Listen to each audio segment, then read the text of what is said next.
Hello everyone, আশা করি সবাই ভালো আছেন। আজকে আমরা যাচ্ছি একটি হরিণের ফার্ম দেখতে। আমরা চেষ্টা করব একটি হরিণের বাচ্চা সংগ্রহ করার জন্য, বিশেষ করে দুটি সংগ্রহ করার জন্য চেষ্টা করব। তো আমাদের বাড়ি থেকে 20 কিলোমিটার দূরে হচ্ছে হরিণের ফার্মটি রয়েছে।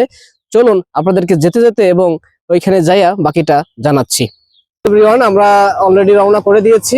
দেখতে পাচ্ছেন যে এটি হচ্ছে আমাদের বাড়ি থেকে বের হওয়ার পরে রাস্তা। আমরা যাচ্ছি ভাঙড়াহাট বাজার। চলুন আপনাদেরকে লোকেশনটা জানাই দিই, এই হরিণের ফার্মটার লোকেশনটা কোথায় রয়েছে। এটি হচ্ছে গোপালগঞ্জ জেলার কোটালীপাড়া উপজেলার সাদুল্লাপুর ইউনিয়নের বাংহারাটে। এখানে একজন সাধু পুরুষ রয়েছেন, তিনি দুটি হরিণের বাচ্চা প্রথমে সংগ্রহ করেছিলেন, সেখান থেকে আজকে বড় একটি হরিণের ফার্ম হয়েছে। হ্যালো এভরিওয়ান, আমরা অলরেডি চলে আসছি। চলুন ফার্মের ভিতরে যাই। আমরা এর আগে যখন আসছিলাম তখন অনেকগুলা হরিণ ছিল এখানে। এখন 4টা হরিণ রয়েছে, এর মধ্যে একটা বড় হরিণ রয়েছে আর সম্ভবত 3টাই বাচ্চা। এর মধ্যে একটি দেখতে পাচ্ছেন হচ্ছে একেবারে ছোট, তার বয়স সম্ভবত 1 মাস হবে। হ্যাঁ, আমরা সন্ধান পেয়েছিলাম এই বাচ্চাটারই, যে একটা বাচ্চা হয়েছে। এখন আমরা কথা বলবো এই বাচ্চাটা বিক্রি হবে কিনা। হ্যাঁ, তো আমাদের যদি এই বাচ্চাটা বিক্রি করে তাহলে এই বাচ্চাটা নেওয়ার ইচ্ছা আছে। যদি ফিমেল হয় সব থেকে বেশি ভালো হয়, কারণ আমরা তো ব্রিড করাবো। হ্যাঁ, এনার কাছে যে মেল আছে প্রয়োজনে আমরা রাইখা যাব, রাইখা যাওয়ার পরে এখান থেকে ব্রিড করাবো। দেখতে পাচ্ছেন এই জায়গাটা চমৎকার একটি জায়গা। এখানে প্রায় 3-4 কাঠা জায়গা হবে, যা পুরো জায়গাটার রড দিয়ে ব্যারাগেট করা। হ্যাঁ, আমি যখন আরো অনেক আগে দেখেছিলাম তখন দেখেছিলাম যে এখানে বাঁশের চেরি ছিল। আর ওই পাশে দেখা যাচ্ছে আপনার হচ্ছে চাল করে দিয়েছে, যার নিচে রাতের বেলা থাকে। হ্যাঁ, আর দিনের বেলা এখান দিয়ে সারাদিন ঘুরে বেড়ায়। তো দেখতে পাচ্ছেন হরিণগুলো কিন্তু চমৎকার, যদিও একটু ধরতে পারলে খুব মজা হইতো। হ্যাঁ, দেখতে পাচ্ছি একটা মামনি খাবার দেয়। কি তোমার থেকে হরিণে খাবার খায়? দিছো একবারও? খাইছে? আচ্ছা। আমাদের দেখে ভয় পেতেছে, আমাদেরকে হরিণ ভালোবাসে না। আমরা মনে হয় ওদের মনের মতো হতে পারি নাই। আমরা দেখছিলাম যখন ঢুকতেছিলাম তখন এই মামনি খাবার দিচ্ছিল, আর হরিণের শাবকগুলা এসে ওর হাত থেকে খাচ্ছিল। দেখতে পাচ্ছেন ওই বেবিটা বেবিটা বেবিটা কত কত কিউট। হ্যাঁ, মানে এই আপনারা হয়তো এত ছোট বেবি আগে পরে অনেকেই হয়তো দেখেন নাই। হ্যাঁ, আমরা এই বেবিটা দেখে মানে সত্যি চমৎকার, অসাধারণ একটি বেবি, এটা দেখে মুগ্ধ হয়ে গেছে পুরাই। অনেক ছোট এবং অনেক কিউট। হ্যাঁ, এখনো দুধ খায় বেবিটা। আর ওই পাশে যে মাটা রয়েছে, এর আগে আমি যখন আসছিলাম তখন তো অনেকগুলা ছিল। দেখো এইখানে একটা মানুষের সঙ্গে কথা বলার চেষ্টা করব, দেখি কি বলে। আমরা এই হরিণের ফার্মের একজনের সাথে কথা বলার চেষ্টা করবো। একটা আন্টি দেখতে পাচ্ছি, দেখি। ভালো আছেন? নমস্কার। জি, আছি ভালোই। আমরা আসছিলাম হচ্ছে এই যে হরিণের দেখছিলাম, এর আগে অনেক হরিণ ছিল, এগুলোকে বিক্রি করে দিচ্ছে নাকি? কি করেন আপনারা? এগুলো বাচ্চা টাচ্চা হয় না? মারা গেছে? আচ্ছা, সরকার থেকে ঝামেলা করে না যে লাইসেন্স করা হয়ে গেছে? বাৎসরিক ট্যাক্স দেওয়া লাগে? আচ্ছা আচ্ছা, অনেক আগে অনেক আগে ইয়ার আমলে লাগে। 10টা পর্যন্ত হরিণ পালা যায় লাইসেন্সে, আমি যতটুকু জানি। বুঝতে পেরেছি। আমরা কথা বললাম এই হরিণের ফার্মের একজন মানুষের সঙ্গে, যিনি বললেন যে এখন বিক্রি করার মতো তেমন নাই। আর এখানে অনেকেই আসে, দেখতে পাচ্ছেন লোকজন রয়েছে যারা এই হরিণের ফার্ম ভিজিট করার জন্য আসে।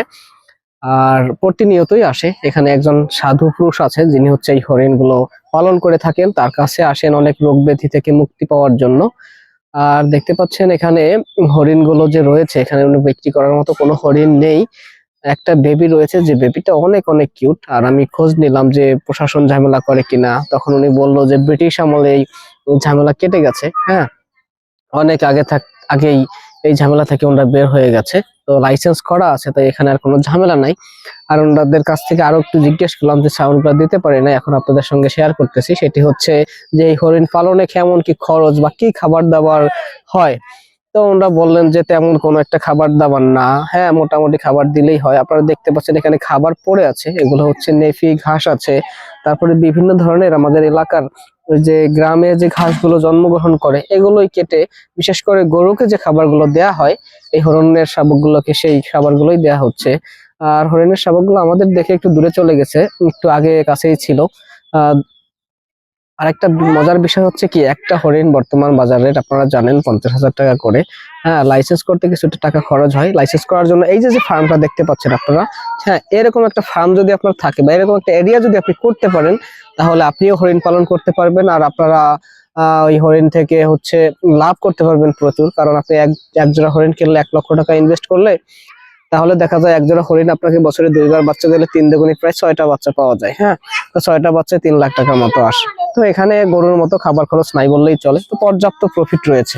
হ্যাঁ, পর্যাপ্ত প্রফিট রয়েছে হরিণ পালন। যদিও একটু আইনি জটিলতা থেকে যায়, দৌড়াদৌড়ি করা লাগে, লাইসেন্স করা লাগে। দেখতে পাচ্ছি একটা হরিণ আমাদের দিকে আসতেছে। ওদের কোনো ভয় নেই, কারণ ওরা সবসময় মানুষজন আসে ওদেরকে দেখে, হ্যাঁ ওদেরকে আদর করে। এই জন্য ওরা অনেকটা টেমও হয়ে গেছে, অনেক টেম হয়ে গেছে। দেখতে পাচ্ছেন খাবার দিচ্ছে একটা মেয়ে, সে হরিণগুলা খাবার খেয়ে নিচ্ছে। এই যে হরিণটা দেখতে পাচ্ছেন, এটি হচ্ছে ফিমেল। হ্যাঁ, আর মেলটা সম্ভবত বিক্রি করে দিয়েছে অলরেডি, মেলটা বিক্রি হয়ে গেছে। আর এখানে 3টা বেবি রয়েছে, 3টা বেবির মধ্যে একটি মেল এবং 2টি ফিমেল রয়েছে। এরা হচ্ছে এগুলা রেখে দিবে, রেখে আরো ব্রিড করাবে। আমি বলছিলাম যে আমাকে একটা বেবি দেওয়া যায় কিনা, উনি বলে দিচ্ছেন না এখন তো বিক্রি করবো না বা এখন বিক্রি করি না। আবার বললো যে কয়েকটা হরিণ নাকি মারা গেছে ঠান্ডায় শীতে, আরো কিছু বেবি হয়েছিল। হ্যাঁ, তো খুব ভালো লাগলো হরিণের ফার্মে এসে। আরো বেশি ভালো লাগতো যদি আমি একটা বাচ্চা হলেও নিতে পারতাম। কারণ আরেকটা বিষয় হচ্ছে, আমাকে বললেই দিবে না, আমাকে লাইসেন্স করতে হবে। উনি সেটাও আমাকে জানালো যে আপনাকে অবশ্যই লাইসেন্স দেখাতে হবে। লাইসেন্স দেখানোর পরে আপনি অবশ্যই আমাদের কাছ থেকে হরিণ নিতে পারবেন। শুধু দর্শক মন্ডলী, আজকে আর ভিডিওটা লেন্দি করছি না। হ্যাঁ, আপনারা যদি কেউ ফার্মে ভিজিট করতে চান, তাহলে আপনাদেরকে আসতে হবে গোপালগঞ্জ কোটালীপাড়ার সাদুল্লাপুর ইউনিয়নের ভাঙারহাট বাজারে। এখানে এসে বললেই হবে হরিণের ফার্ম যাব, তাহলে অবশ্যই আপনাদেরকে দেখিয়ে দেবে। একটা প্রায় গ্রামের মধ্যেই এই হরিণের ফার্মটি রয়েছে। আমরা এখান থেকে আজকে বিদায় নিচ্ছি। আপনারা ভালো থাকুন, বাই বাই, টাটা।